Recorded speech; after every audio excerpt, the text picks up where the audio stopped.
Okay, so this one came out of nowhere because we were kind of expecting to be able to have early access and a review, but Days Gone Remastered, quote unquote, dropped yesterday on the PlayStation Store, and as soon as it did, lo and behold, review code turned up in my inbox.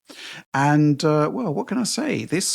I mean, whenever a game arrives rather on review day, you kind of always expect the worst, don't you? But at the same time, with Days Gone, we already had the basis of a really good PlayStation 5 version in the form of a PC version, which is, I'm not going to say one of the all-time greats, but it's certainly a fantastic port.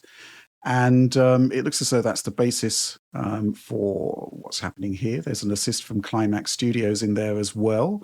But it's interesting to see the changes that they've made. Now, I took a look at this one, but I have shared assets with John and Oliver. Oliver, I'm going to go to you first. I'm curious what you make of this. I mean, I'm just going to go on the basics first because there's a lot to go through here. There are a lot of enhancements. We can only present first impressions. We do have an idea of what Ben Studio and Climax has done.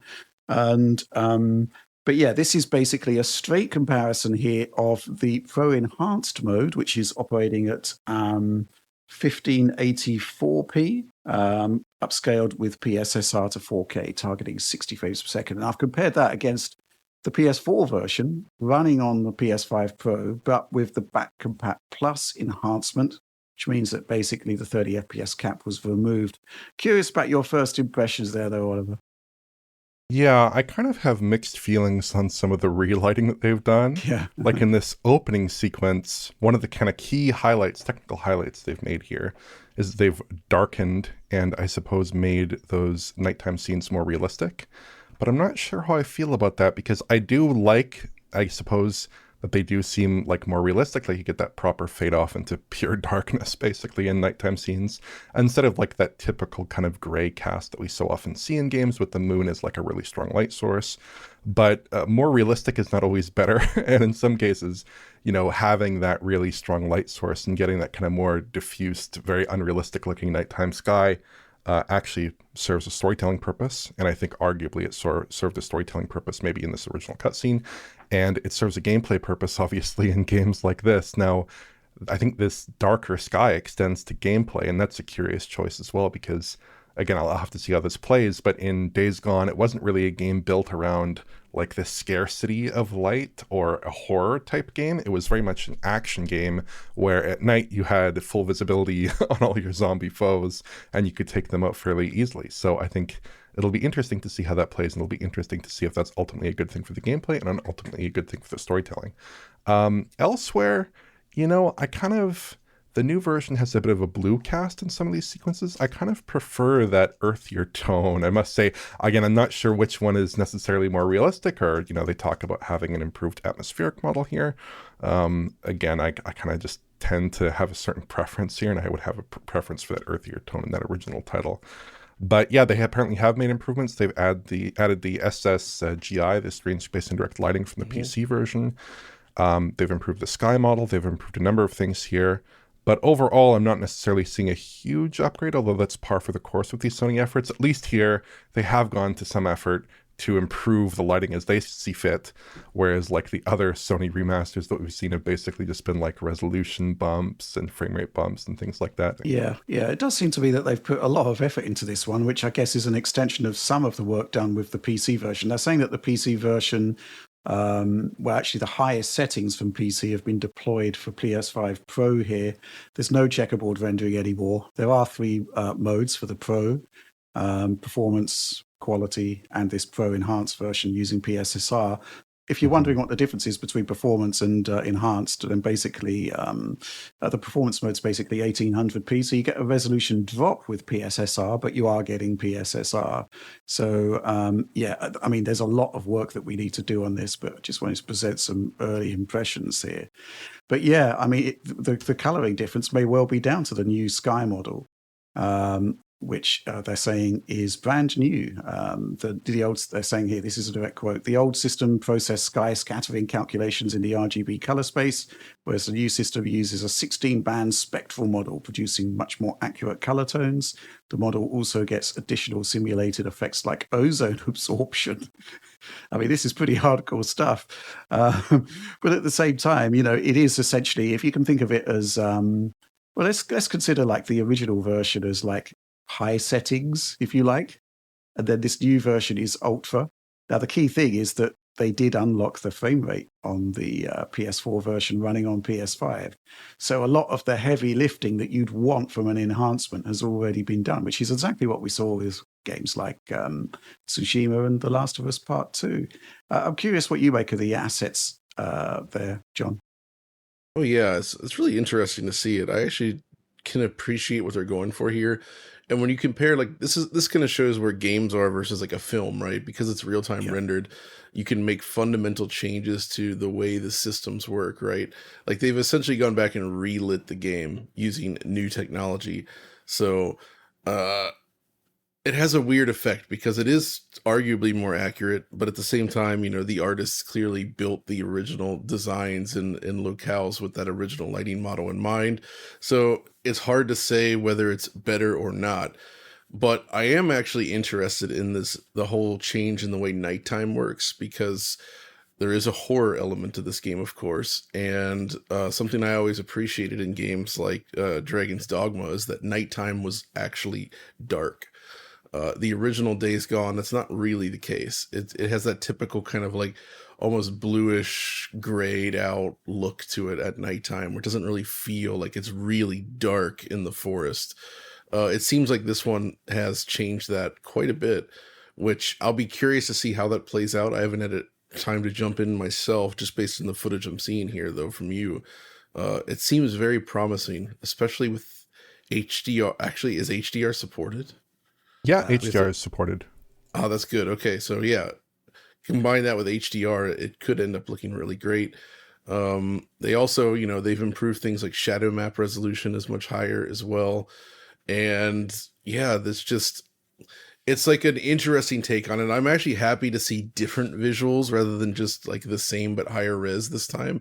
It kind of gives you a reason to revisit it more than usual, right? Like if it looks basically the same but sharper, then it's not really that interesting. It's just for people that haven't really played it. But here it's like, okay, this actually gives you a reason to kind of look at the differences and appreciate what they've done here. Mm-hmm. And in fact, I feel like Days Gone is one of those games where in time, the public opinion has kind of come around on it. Oh, absolutely.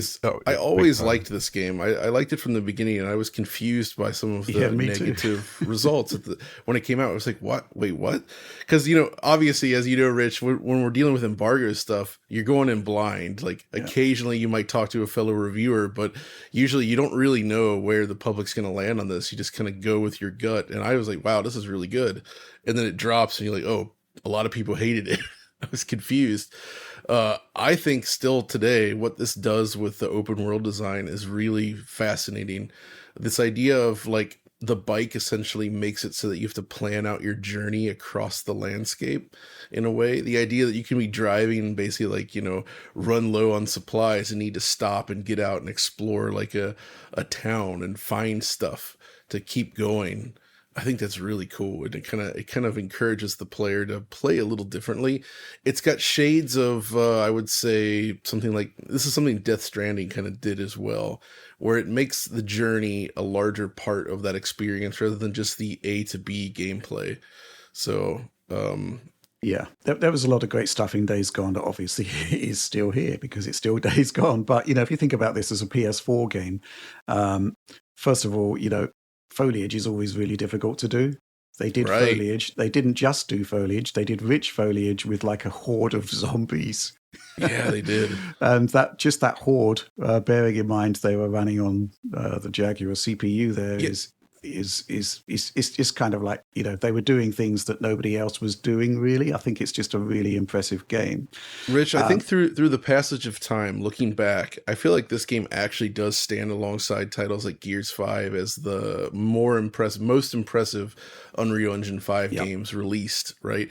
Both in terms of the console version and the initial PC release, where they sort of solve a lot of the problems that Unreal Engine typically faced with these kind of games, and did a lot of cool new things as well. So they really knew what they were doing. Yeah, the other thing, of course, I mean, going back to that initial launch, there were some performance problems. Specifically, it seemed to be the sort of time-honored traversal issues, I think, but it was kind of solved, I think, by and large. And then once we got to the PC version, bearing in mind that Unreal Engine 4 wasn't especially kind to the PC versions of many, many games, that port arrived and it was, as best as you're going to get, I think. All of that work moves across to PlayStation 5 here, and to the point where it doesn't really feel like an Unreal Engine 4 game, which I think is quite remarkable. Yeah. And I think the other thing which sort of surprised me at the time was that it was a really good version of checkerboarding. Right. Especially bearing in mind the fact that it is such a foliage-heavy game, which is really, really difficult to get right with checkerboarding, which is why the comparison of the PS4 version running on PS5 against the new one kind of holds up pretty well in that regard, I think.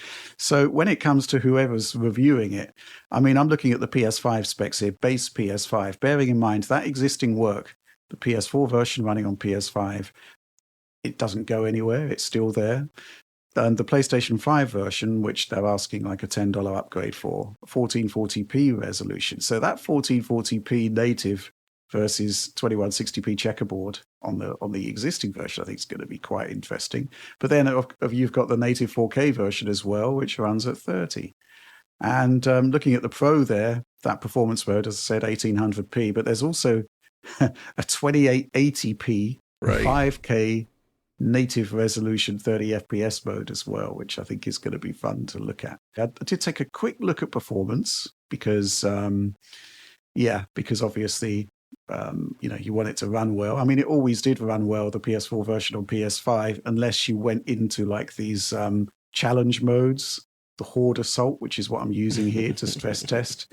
And it's pretty much still 60. There are some small drops, and they seem to come into two sort of varieties there. There is genuine GPU-related drops, I think, which are kind of more sustained. And then if you switch to the second test I did here, seems to be the case that when you initiate gigantic explosions, it seems to give the CPU pause as the carnage is kind of calculated there, which happened on PS4, on PS5 as well. But sorry, John, I interrupted you there.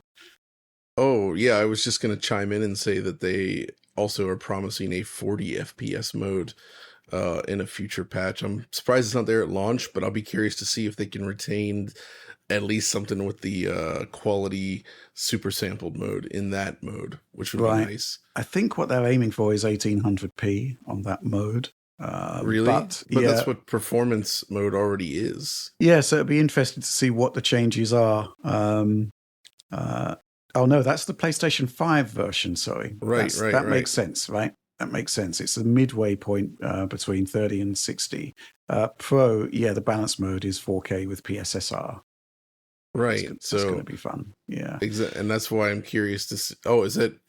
We don't have that yet. I guess that's... No, it's coming in patch 1.03. So that's, it is a little odd waiting for features like that on a remaster, though, I must say. Yeah, it's also getting VRR support as well, which is great. But again, you did kind of expect all of that to arrive on day one, really, didn't you?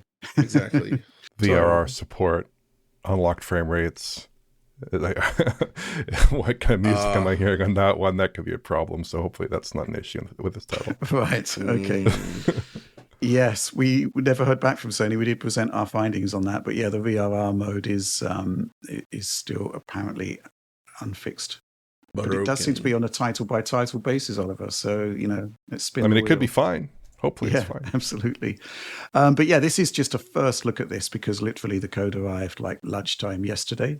So yeah, we've still got a lot of work to do. We still need to assign somebody to look at it in its full glory, but it is looking like a really good piece of work. A lot of effort has gone into it for sure. And yeah, $10 upgrade. It's not too bad, I don't think.